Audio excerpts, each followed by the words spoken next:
I was diagnosed with depression in around about 2004. But then as time kind of went on, people picked up that there was some differences in my behaviour kind of going up and down. So I booked sort of an assessment for bipolar disorder, and that was confirmed via a psychiatrist. It's led to some difficult times. I lost a friend to suicide back in 1998. And then I was having a difficult period, which led to me being very, very depressed. I was really struggling, and ended up trying to sort of or taking my own life and having those kind of really dark thoughts. And again in 2018 I was actually being bullied in the workplace, and it was quite a traumatic experience, and again I did sort of try to take my own life, and kind of ever since I've got kind of heavily involved in volunteering with mental health stuff, and I've kind of made it a bit of a life's mission to kind of be an advocate and talk to people and let people know that actually saying the word suicide is absolutely fine. The more we can talk about it, the more we can make people aware, and the more we can make people aware, potentially the more lives can be saved. And I do look back on the times where I've had those thoughts, but I do know that there is kind of a way to get through them. It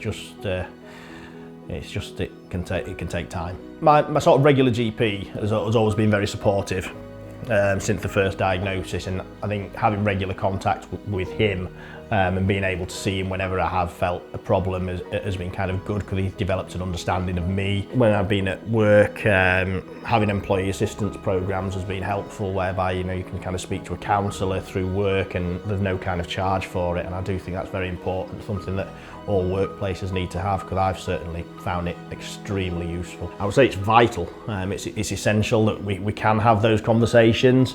I still do come across people who feel uncomfortable with talking about it, and I always kind of say it's kind of not necessarily a bad thing that they're uncomfortable with it, because it's not a comfortable topic necessarily, but if we can make people start to feel more comfortable with it and it to be a conversation, and people are kind of willing to ask, what was it that made you feel suicidal, I think it's really, really important. The Zero Suicide Alliance training, I've done it. It's really easy to do. It does literally take 30 minutes. It's eye-opening, it gives you an awareness. It doesn't blind you with jargon, it's quite straightforward. But I just think anybody who's in any workplace, from managers all the way through to all staff, if they can get that time to do that 30-minute course, I think it would make a huge impact. And I know it's something that I've recommended to other people that I work with who've never had any experience of suicide, and they've done it and actually said, wow, I've just learned so much just in 30 minutes. And that's an incredible impact, and that impact can make a difference.